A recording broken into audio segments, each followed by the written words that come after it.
Chefs Without Restaurants, episode 60 with Matthew Jennings. Unfortunately, our industry has been built on these like top 20 lists and the awards and the accolades and who's going to get the cover of the next Food and Wine and who's going to get this and who's going to get the feature article and who's going to get the TV show. And, I think while there's value in some of that stuff, it definitely warps kind of the perspective of perhaps what your real goals should be, right? And for me, that was the case. And I think it also it was a culmination of like the realization of that at the same time as it was like all these colliding factors. It was that, and then it was like my family, right? And my family certainly being very vocal about like, wait a minute, this is actually like not cool that you're working 80 hours a week. I'll tell you what, looking on this side at restaurants as of September 2020, I'm not jealous of much. This is the Chefs Without Restaurants podcast with your host, Chris Spear. Each week, I'll be speaking with food entrepreneurs and people in the culinary industry. If you're interested in learning more about our organization dedicated to helping people build and grow their food businesses, look us up on the web at chefswithoutrestaurants.com and .org, and on Facebook, Instagram, and Twitter at Chefs Without Restaurants. Now, enjoy the show.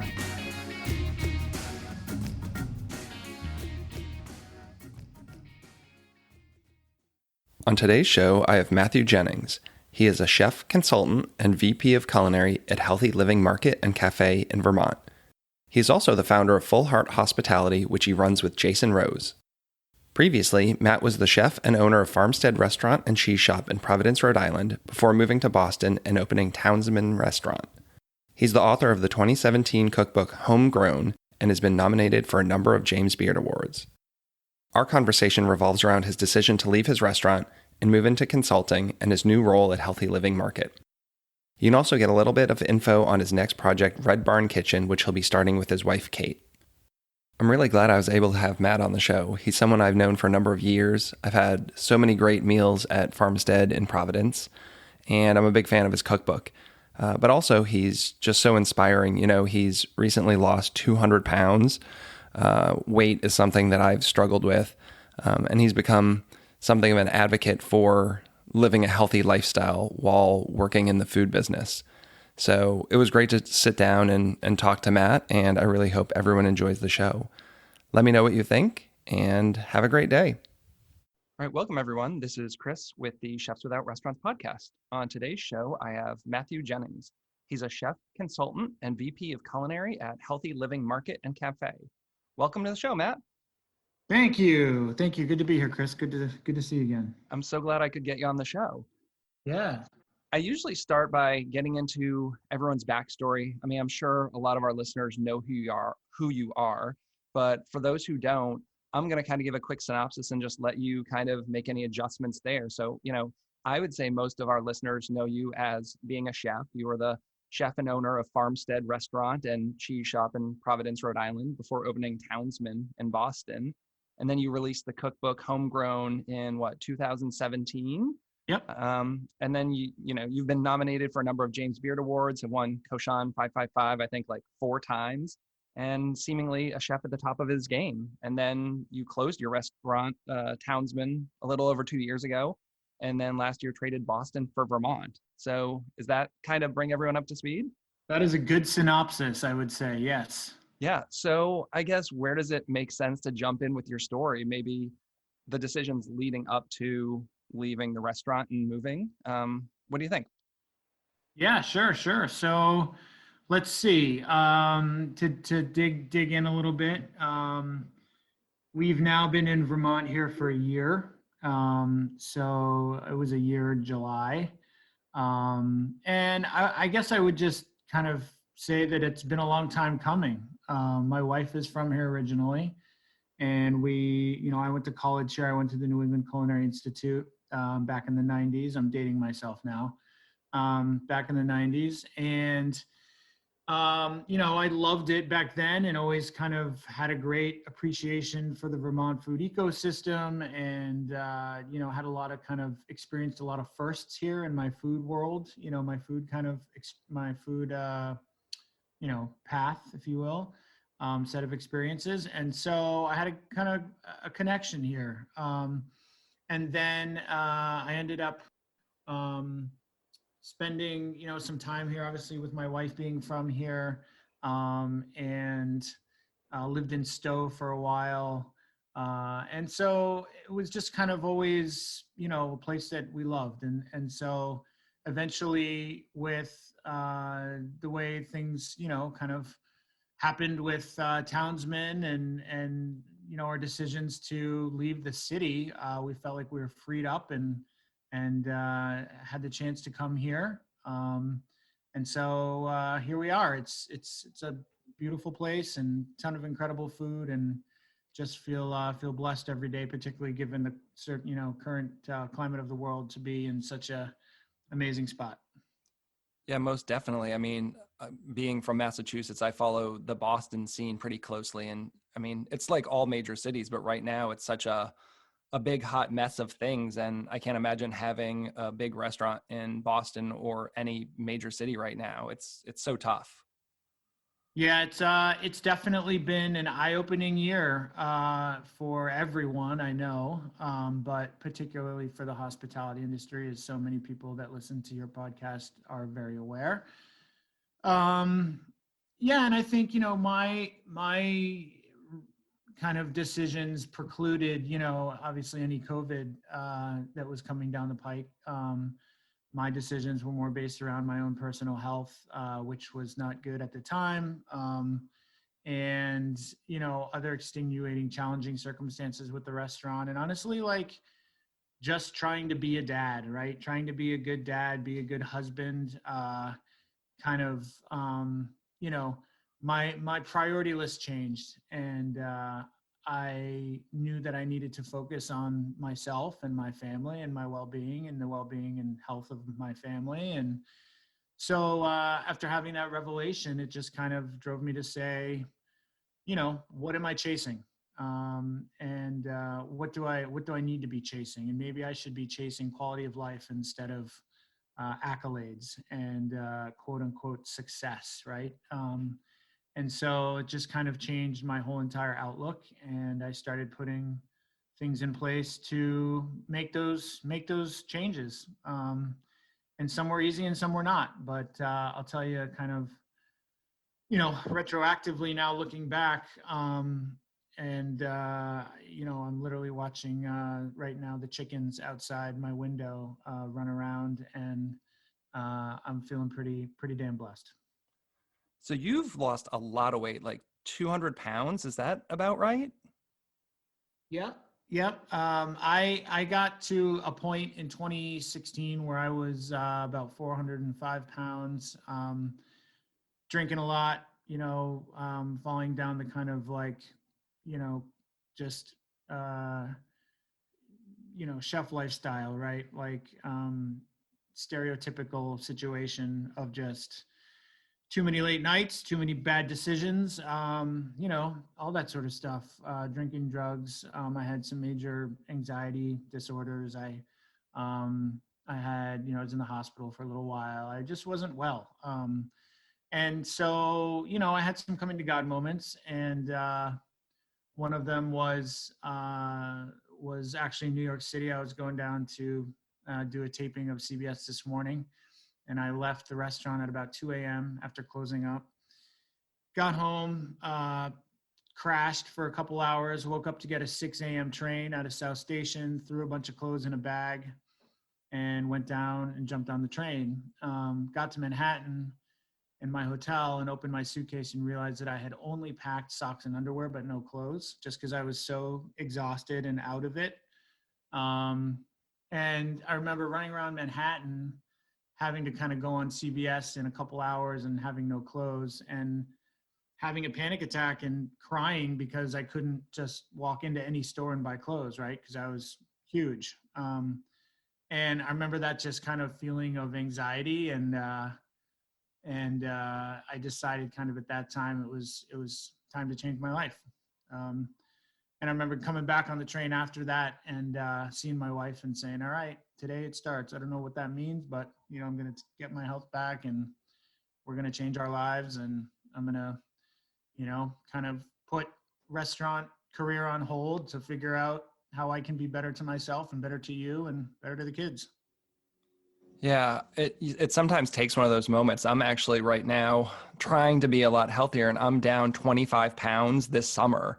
And it's Wow, been, congrats. thank you. It's been really hard, but similarly, I was in the 280s, but this past spring we went to Disney for vacation, and we went to Universal, and I got on the line for the Harry Potter ride with my family, and we waited God longer than I want to talk about, and I get all the way down there, and I could not fit in the damn ride. Like, we sat down and they pulled that lap bar down and I could not buckle in, and they needed to stop that thing and kick me off. Like, that kind of shit. Like, I mean, there's a lot of reasons before that should have been the change, but like, you're enjoying this moment with your family and you're like, wow, I am too fat to ride this damn ride that I've been waiting in 2 hours for line, and just things like that. You're like, this isn't working for me. Like, something needs to change. So, for me, it's I'm walking and running at least 5 miles a day. It's counting calories. It's like doing all that stuff, but it's been a hump, but I'm dedicated to making it work this time. That's great. That's great. I mean, it's amazing. I'll never forget the first time I had to ask for a seatbelt extender on an airplane. And like, I totally justified it to myself, right? Like, oh, not all airplane seatbelts are the same length. And like, maybe this one's just short and like, blah, blah, like you do those things to yourself and you kind of convince yourself that like you're okay. And then you just have at some point, like, some gutter moments where you're like, wait a minute, this is not okay. And I think for me, it was particularly because I was watching it affect like the relationships around me, like my marriage was, challenged. My, fatherhood was a challenge, like, all those things. And when your kids start, I don't know if like, anybody out there listening has children, but like when your kids start calling you out, that's when the shit gets real, and like any parent, I don't care who you are, like you are, completely desensitized if you don't feel something when your kids call you out on not being healthy or not getting a FaceTime with them or, whatever the case may be. So yeah, it was time to downshift, man. And, it is what it is. Like I ruined some relationships, right? Because of that decision for sure. But I knew that I had to take control of my life. So it was kind of, live healthily and live well and take care of myself. And by that, I could make sure that everything was good for everybody else, or it was, not. And then, the ramifications of not taking care of yourself also have obviously, other, have tributaries into all of your relationships with everybody else. So if you're not good, nobody else is good, And, is it possible to live a healthy lifestyle and be a chef, specifically like a restaurant chef? I had Brandon Baltzley on a couple of weeks ago, and very similarly. And, at the end of the day, he said, like, I had to leave the restaurant industry to get healthy. He had issues with drugs, alcohol, anxiety, all those things, overweight. And just like, he felt like he could not continue to operate in a restaurant and live the healthy lifestyle he needed. And this is something that I keep hearing over and over from so many people. I don't know if we'll collectively get there, but, I hope so, because I love the restaurant industry. But, a lot needs to change. Yeah. And I mean, it's been broken for so long, but, we've all just kind of put our heads down and, kept going. It's changing though, right? Like this is definitely, I think COVID has exposed so many things in our industry, from, the quality of life issues and the mental health issues to obviously, issues of equality in the workplace, right? All of these things that were there and were simmering and bubbling away, no pun intended.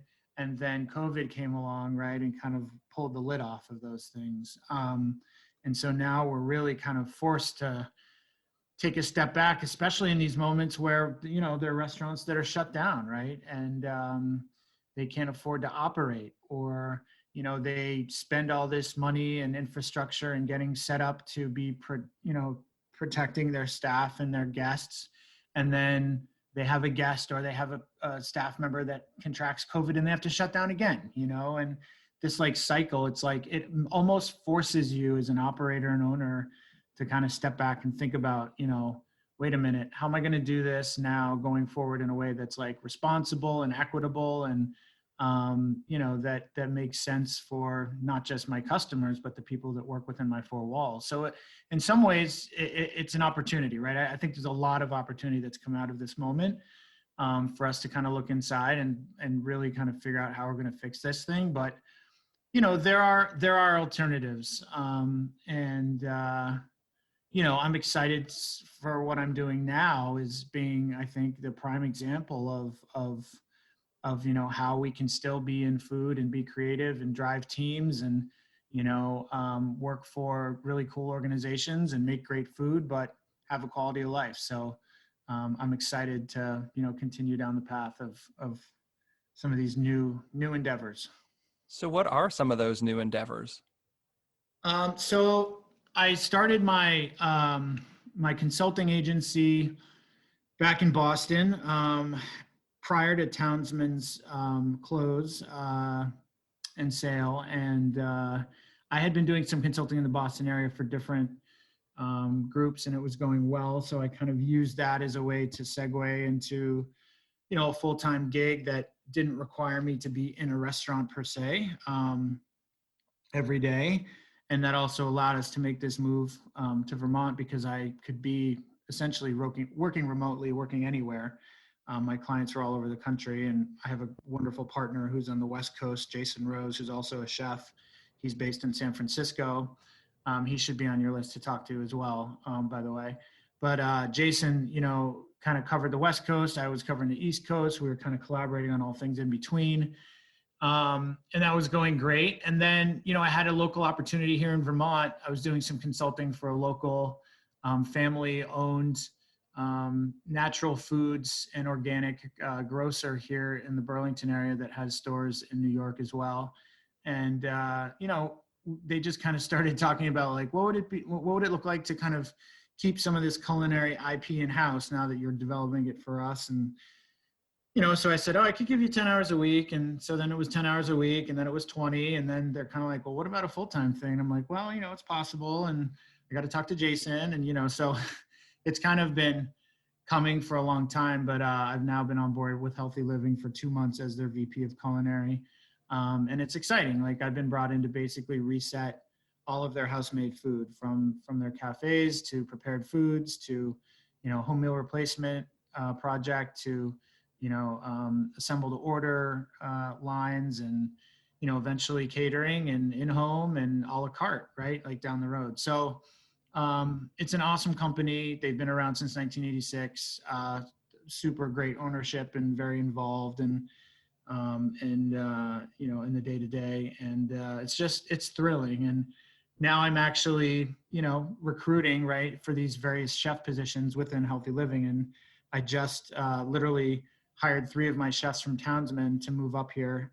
And I'm now deploying them into different locations for Healthy Living to run the food service within each store. So it's pretty exceptional, like set of circumstances, Yeah, that's really cool. I love seeing chefs doing innovative things in the food industry that don't necessarily relate to working in a restaurant. But I think that gets to be so hard for so many people because I think your identity is tied up in being a chef and what the idea of a chef is. And not just our industry, but when you meet anyone, like one of the first questions is like, what do you do? And you tell them you're a chef and they want to hear this story of like where you work and where you cook. And I think so many of us like get this feeling like, oh, I'm not a real chef. Like I don't work in a restaurant. I'm not an executive chef. I'm not winning any awards. And I think that's like so many people out and they just can't leave because they feel like if they leave that thing that they're, I don't know, not a real chef or they're a quitter or something. Like, did you have that feeling when you left, or did you just know that like you were comfortable with yourself and you had to do what you had to do?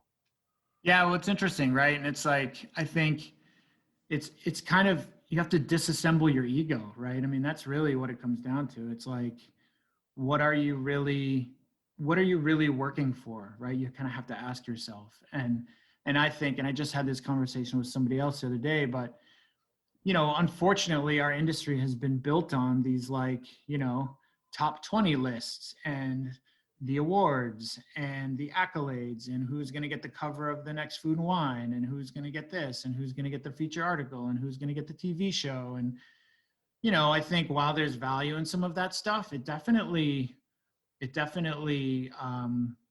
warps kind of the perspective of perhaps what your real goals should be, right? And for me, I mean, like that was the case. And I think it also really, it was a culmination of like the realization of that at the same time as like, it was like all these colliding factors. It was that, and then it was like my family, right? And my family certainly being very vocal about like, wait a minute, this is actually like not cool that you're working 80 hours a week, because when you do wake up in the morning and you're on kid duty, like you're a piece of shit. And, that's not fun for anyone. And so there was that. And then there was just the day-to-day challenges with the restaurant. So like I had to kind of take myself out of it and selflessly, say, if I don't have any problem working hard. I never have. I love working. I absolutely adore it. Like my work is so important to me, and teaching my kids to have a strong work ethic is incredibly important to me.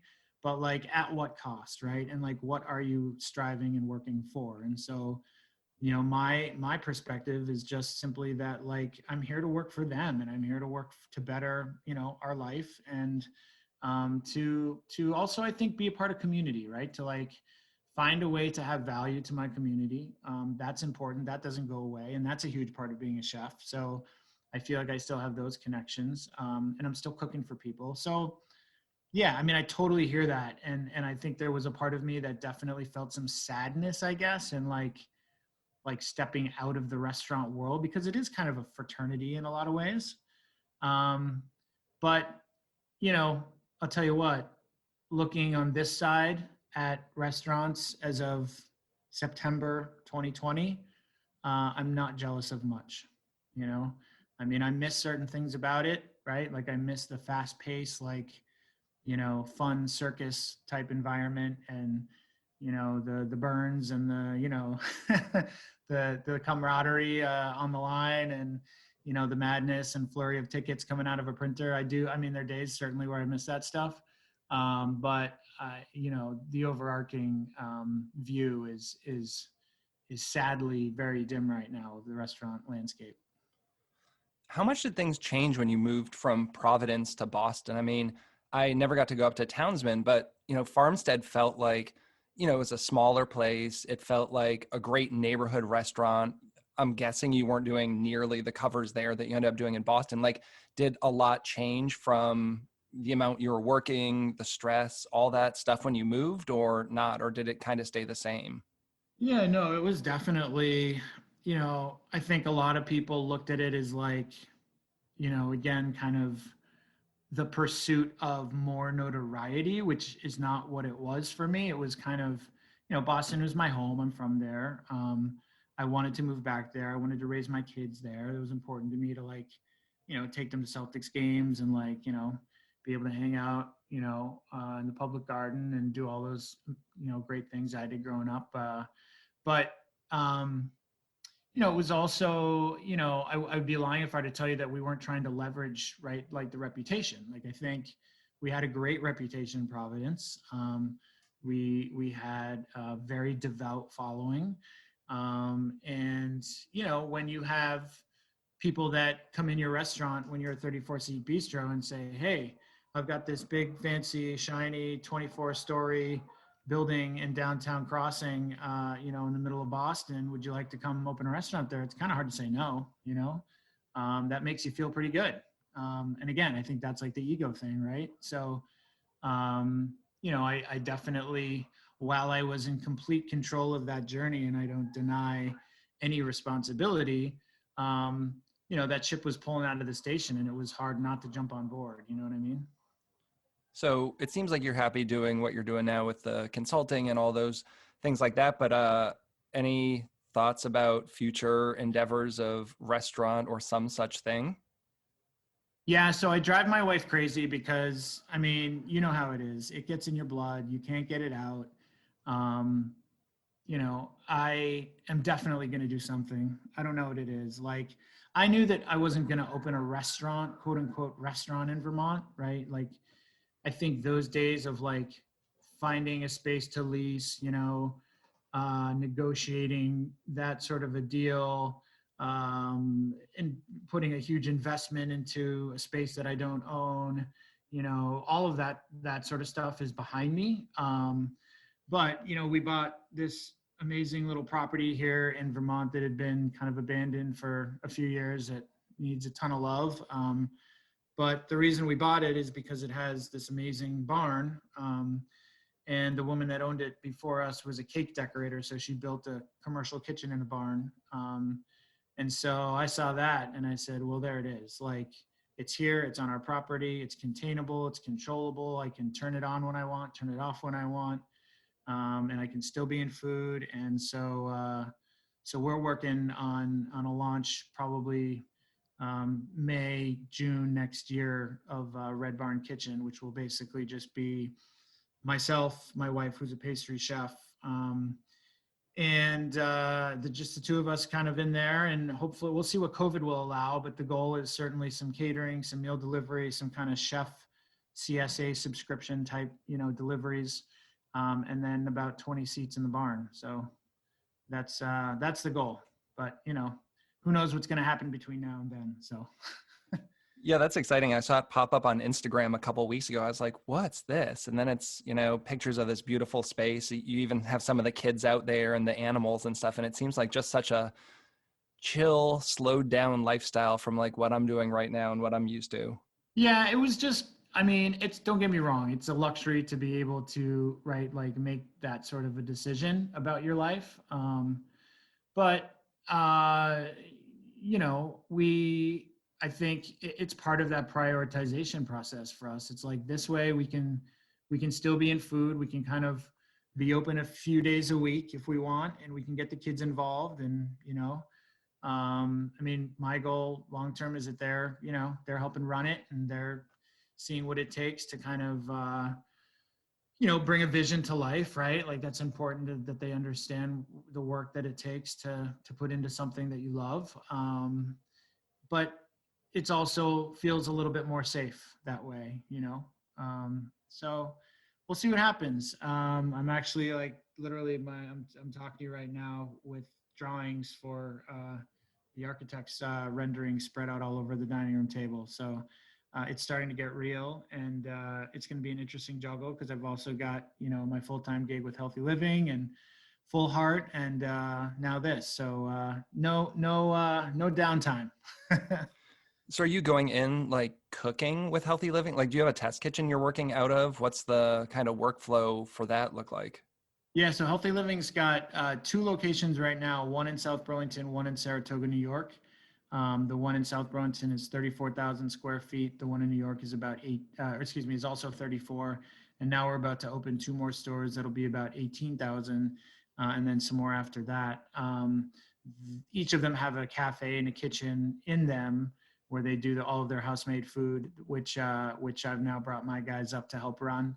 And then Red Barn Kitchen long-term goal is that it will be the kind of R&D and demo kitchen for Healthy Living as well. So we'll be doing all of the R&D and recipe testing and, fun collaborations there with local partners, and, kind of having an off-site space where we can, bring guests in and show them the connection between, food and agriculture. And I mean, Vermont has so much to offer, right? It's just like, it's so underrated, and the food community here and the food ecosystem is just, just as good, if not better than anywhere else I've lived. So I'm excited to tap into it. I don't know that I've ever eaten in Vermont, like in a, like a regular restaurant. I used to go camping there a lot when I was in Boy Scouts, but I think I need to take a trip up there. And my wife's never been, so we've talked about going up to New England and hitting all those places my family's never been. So I think once this COVID thing chills out, we're going to take an epic road trip, hopefully next year sometime. There we go. Next summer. It's a no better time in Vermont than you know, August, September, October. It's pretty incredible. So you're doing a lot of consulting for restaurant. Like, are you talking to restaurateurs right now, giving them thoughts and ideas specifically around COVID and like pivoting and what they should do? Is that something you've been working on? Yeah, Jason and I, through Full Heart, have been doing quite a bit of COVID work over this past, 7 months. We've been, writing playbooks, right, for people, operational playbooks, and trying to assist with pivots and, and trying to find new sources of revenue streams for people and streamlining their operations and product sets and working with their teams to understand safety and new health regulations and the whole kit and caboodle. It's been interesting because there's really just there's no master plan for everybody, right? Like every situation and every operation is different. So you really kind of have to be, it's very kind of custom, work in that sense, as far as understanding the operational log jams, right, for every different situation. But it's been really awesome to be helpful. I feel like we've been able to support people in a really hard time. And there's a lot of operators out there that just don't know what to do. It's a scary time, and I think a lot of people get overwhelmed. And so, an organization like Full Heart is able to come in and have some great traction to be able to help people navigate a lot of these challenges. So it's been rewarding. Yeah, and I'm seeing kind of the return of the comfort food and kind of like that idea of the family neighborhood restaurant, almost like, the feeling every time I went into Farmstead, was like you just felt like cozy there. Like the food was elevated and it was amazing, but just that like comfy cozy. And I think those are places I want to go to now. And that's kind of what I'm seeing where I live, is just these kind of places that are not super formal, doing, some interesting food, but comforting. I think those are the places that are going to do well, not necessarily these places that you have to get on a plane and fly to go have this like 3-star experience. In fact, a lot of those places aren't even opening up from what I'm seeing. No, I think you're right. I think there's something about, you know, a pandemic, right? To like reset people and make them recognize, how important it is to tap into the nostalgic, and they want that kind of familiar environment where they feel comfortable, and maybe they know the owner by name, or there's like some heroes on the menu that they can depend on every time they go, or whatever the case may be. I think it's definitely a moment for the kind of mom and pops to shine, those that can hang on. And the value that those places bring to our communities is like unparalleled, right? Like the kind of street level, retail that small independent owner operators bring to, medium to large size, cosmopolitan areas is like so underrated, right? Like I think as a collective, consumer base, Americans are so used to, the Dave and Buster's and Applebee's and Dunkin' Donuts of the world, and we do forget about kind of the value that a lot of these small places bring. And now I think we're remembering pretty quickly that how important and integral independent restaurants are to the community. So while we have the opportunity, Save Restaurants is a great place to turn to and be able to support. So check them out. Is it saverestaurants.com or saverestaurants.org? I can't remember, but I'll look that up. I know I've been there. I'll have to, I'll put it in the show notes once I double check on that. But definitely, it's amazing to watch. I think, like, I was just talking with a couple cooks about it yesterday, like watching all these different chefs throughout the industry, embrace the challenge, right? And like literally go so hard, like coming up with solutions for pickup, and, and grab and go, and how to order ahead on some sort of online platform, whether it's through their website or, a third party, whatever the case may be. Like, people are grinding right now to save themselves. And I think it's so important to remind, the consumer to do what they can to support small restaurants right now. Yeah, I've seen some really innovative stuff come out of this, and I think hopefully things that will stick long after. Some of the challenges are related, I guess, to policies. Like we're seeing that a lot of government agencies need to make allowances and accommodations for some of these things, and I guess we'll see how they stick, if they stick when this is all over, but hopefully they will. Yeah, I mean, I think, with the winter coming, I'm getting nervous again, right? I think we had this moment over the summer where there was a little bit of a breath of relief that, we could, restaurants could open patios, we could put outdoor dining out, we could embrace the warm weather and utilize that to our advantage, at least to make whatever revenue we could while, quote unquote, make hay while the sun shines, right? Now that we're headed towards wintertime again, and in most areas of the country, that means limited capacity for outdoor dining. It means, having to figure out what indoor dining looks like. I just read the other day that New York is, I don't know if they passed or they're considering like no indoor dining until there's a vaccine. Like, that's a death sentence, that is a total death sentence for restaurants.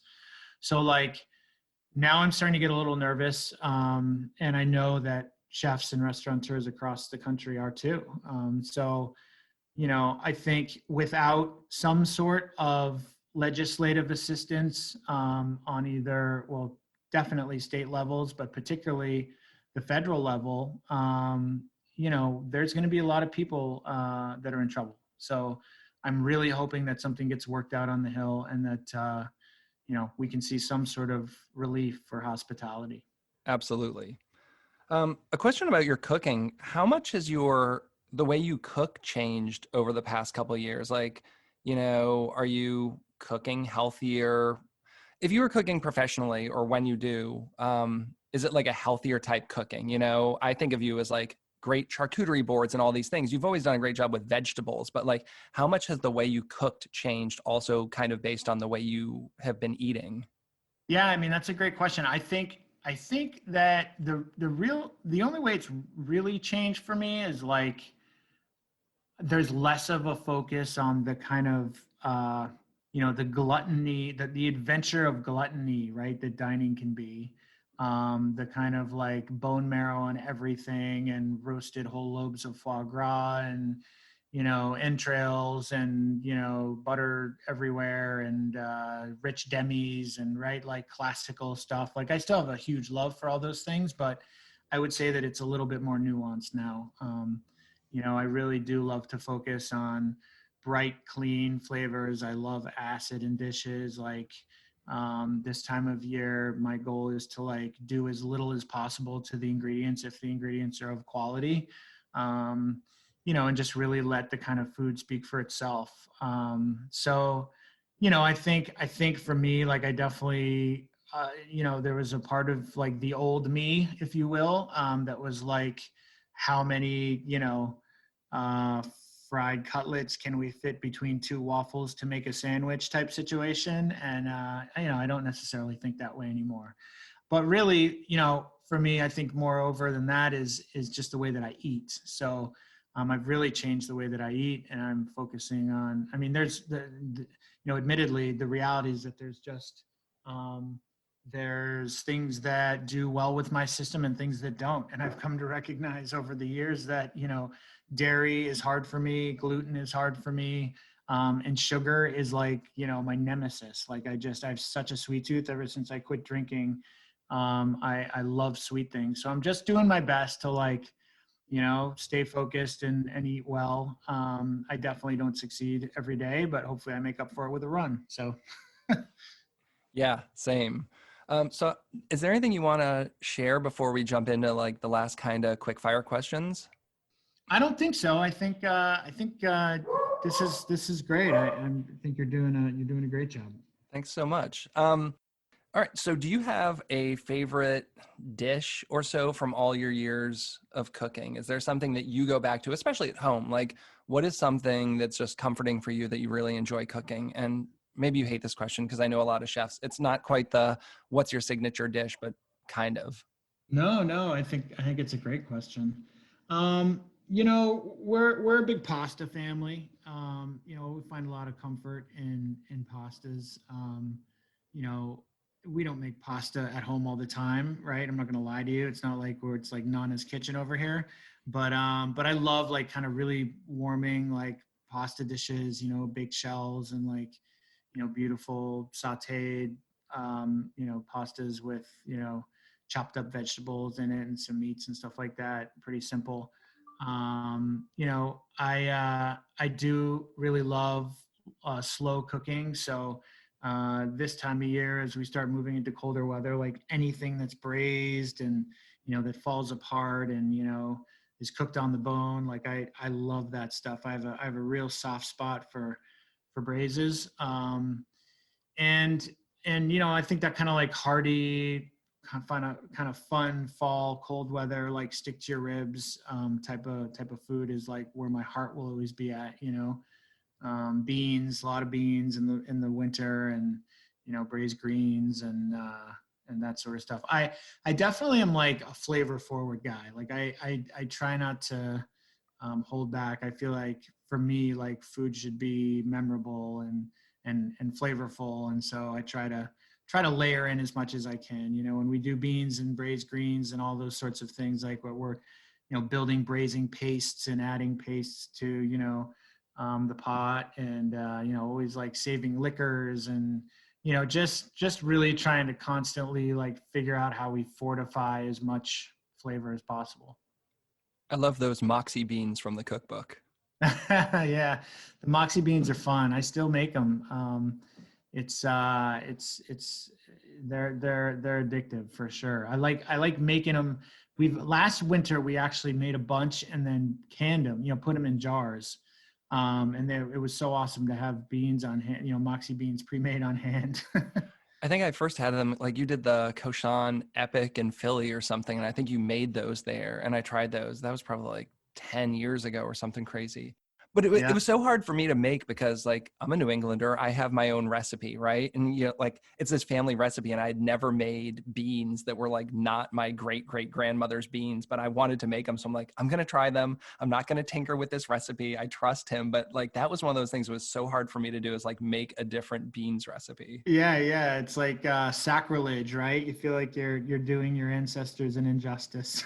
Yeah, and just this week I made the lamb meatballs from the cookbook, which I think is maybe the thing I've made the most. I mean, they're so easy, but with the harissa in there and the yogurt sauce, like I think that's a great dish. And if people love lamb, it's one of my favorites. And you can bang that recipe out in like 20 minutes. Yeah. There's a lot of really good, simple, quick, like flavor forward dishes in homegrown, and like I love this time. Like this time of year to be a chef in New England is like the greatest time. Like better than summer. Like this, what I call the shoulder season, as we start to get into the time of year that like we're still getting tomatoes, we're still getting peppers, but we're starting to get squash and pumpkin and Brussels sprouts and like some of these other kind of cooler weather items. Like that's when like the bounty is just so prolific in New England, and being able to like pull on all of those things simultaneously is like such a gift, as a cook.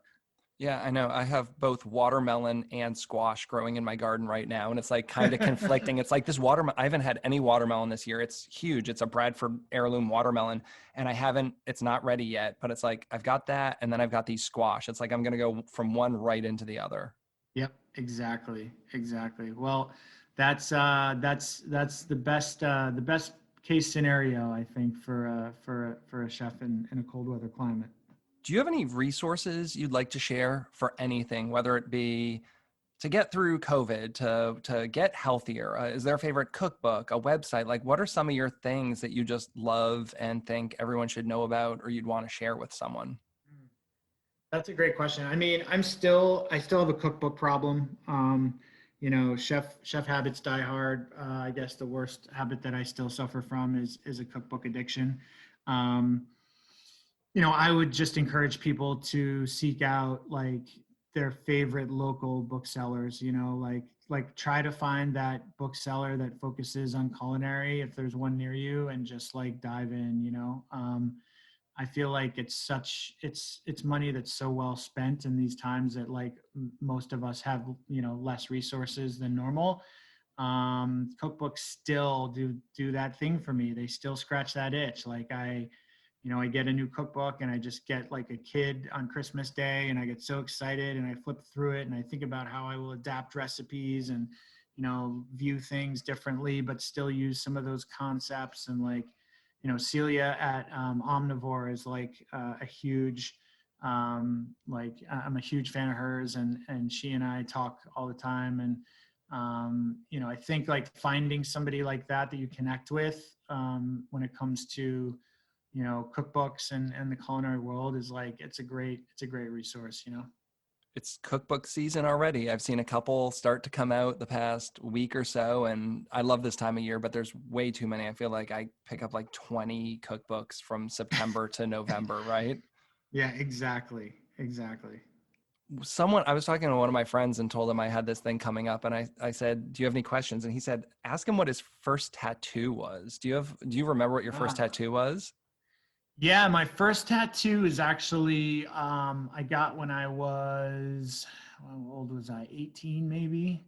I was a freshman in college, I think. It was before I went to culinary school. I was at Hampshire College in Western Mass, and my buddy at school, his brother went to Bard in New York and was an Asian studies major and had learned how to grind his own ink and like build his own tattoo needles in like a classic Tibetan, way. And so I opted to be one of his first canvases, and probably foolishly so, but he did one of those kind of hand poke tattoos on my ankle, and that was my first tattoo ever. And I think I got bit by that bug in that moment. And there's such like a memory of place, when that all went down. And I was like in New Jersey on spring break with my buddy and his brother, and like, in the attic of their house, and like Tom Waits was on the stereo, and we were on mushrooms and like the whole thing, right? But like I just got bitten by the bug, and like I never looked back. I still have some room left, but approaching mid-40s, the skin isn't quite what it used to be. Heard for sure. I didn't even start until I was 30, and I felt like I went on a tear from like 30 to 40, and it's like, okay, I played catch up really quickly. Like I didn't even plan. I went to a tattoo convention because a friend convinced me, and I went there with no plan at all. And after walking around for like 8 hours, I was just talking to this guy. He's like, are you going to get any work done? I'm like, I don't know. Here's some ideas. And he just sketched something up, and like, that was it. And like you said, like you get that and you're like, oh wow, like when is it too early to get another one? Exactly. Yeah, no, I think my days of like investing in my tattoos like I used to is over. Now it's kind of more like, I actually just was talking with my wife the other day, because we've been in Vermont now a year, and I'm like, oh, it's been a year.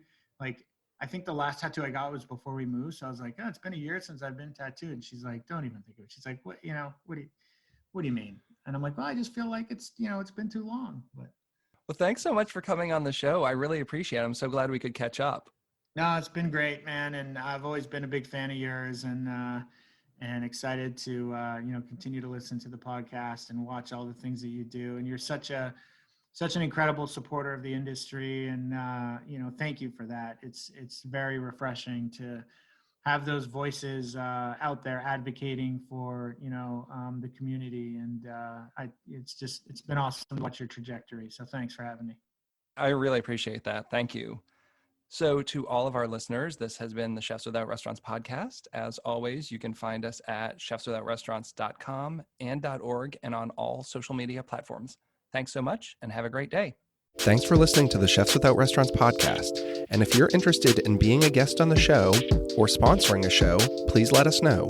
We can be reached at chefswithoutrestaurants@gmail.com. Thanks so much.